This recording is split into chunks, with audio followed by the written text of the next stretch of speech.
Have you ever wondered what happens when a small business receives the support that it has always been waiting for?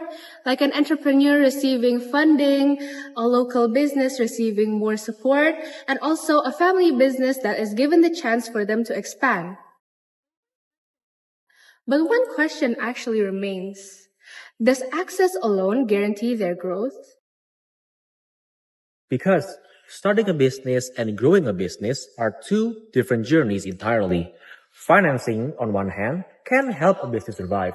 However, sustainable growth requires more: stronger capabilities, access to markets, and opportunities to scale. This is where BRI plays a significant role. Through its extensive financial ecosystem, ultra-micro initiative, digital platform, and empowerment program, BRI has successfully expanded financial access for millions of MSMEs. However, this success comes with a bigger challenge. When resources are limited and opportunities to create impact are abundant, the key question here is not only what BRI can do, but where BRI can focus their next investment so that they can make the biggest and greatest impact. Good morning, judges! We are the Bagels from Diponegoro University. And today, we will present our strategic recommendation for the Gajah Mada Pre-Business Case Competition. Our analysis focusing on two strategic questions. First, how should BRI allocate resources between supply side and demand side intervention? Second, which social value dimension should become BRI's next strategic priority? To answer these questions, we combine strategic analysis, evidence-based assessment, and portfolio prioritization. We believe this guide is not only about providing access, it is about determining how BRI can optimize its resources to transform financial access into sustainable SME growth. Now let us begin our first strategic question. First question. So we do not recommend BRI to split the resources evenly. We recommend BRI to split the resources 5% evenly of incremental resources directed to the demand side and 35 to 40% to the supply side support. Why? Because BRI's supply side is already mature enough.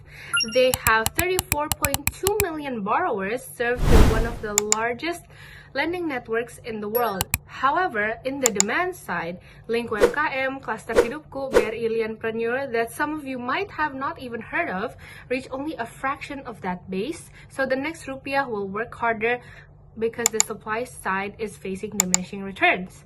The right intervention depends on where an MSME builds on the bankability ladder, and at the bottom, literacy and mentoring come first. In the middle, businesses can produce, and what they lack is buyers.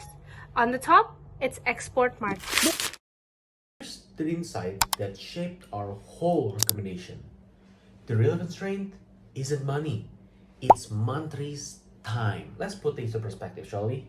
Each Mantri manages hundreds of MSMEs, so one-on-one mentoring simply cannot scale. So we propose 3 shifts. First, work through clusters, so one intervention can reach dozens of businesses at once. Second, redesign monthly KPIs to reward buyer linkages and MSME graduation, not just loan quality. Third, move basic training into Link UMKM and BRIMO, freeing Mantri's time for high-value work. And this is commercially smart too. BRI's strategy is to deepen relationships with existing borrowers, but that only works if those borrowers keep growing. Supply-side programs make MSMEs bankable. Demand-side programs make them bigger. That is why demand comes first. BRI already has one of Indonesia's strongest financial inclusion networks, with over 632 trillion in microloans, 180 million saving customers, and 37 million borrowers, as well as agent billing covering around 80% of villages all across Indonesia.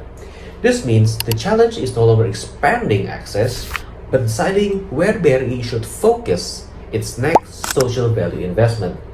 To answer this, we developed a social value portfolio prioritization framework. It evaluates 3 strategic dimensions using 4 criteria that are social value impact, strategic gap, execution capability, and shared value potential. The first dimension is breadth of inclusion. While its social impact is significant, BRI's inclusion network is already high mature, so expanding reach now brings diminishing returns instead of gains. The second is depth of transformation, which help existing MSMEs grow through mentoring, digital adoption, and better market access.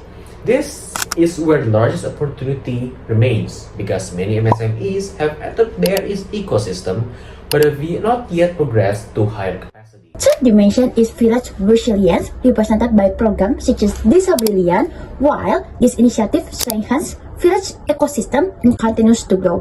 It currently reaches only around 7% of Indonesia's village. Its contribution to MSME growth is also more indirect since it focuses on improving the business environment rather than transforming individual businesses.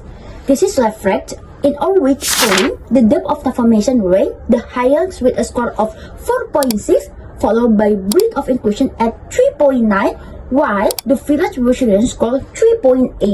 The differences is small, but it shows that BRI's biggest opportunity today is helping existing MSME grow, not just expanding outreach. For example, Link UMKM already serve more than 60 million users, showing that many MSMEs are ready to develop further. However, Cluster Hidupku, which provides deeper business support, currently reaches only around 170,000 MSMEs. This highlights a clear gap between access and transformation. Based on this finding, we recommended making depth of transformation become the top priority, while the continued breadth of inclusion and the selectivity expanding village resilience. This balanced portfolio enables BRI to maximize both social impact and the long-term business growth. In conclusion, the question is not whether supply or demand matter more, but whether the next supply with the greatest marginal impact.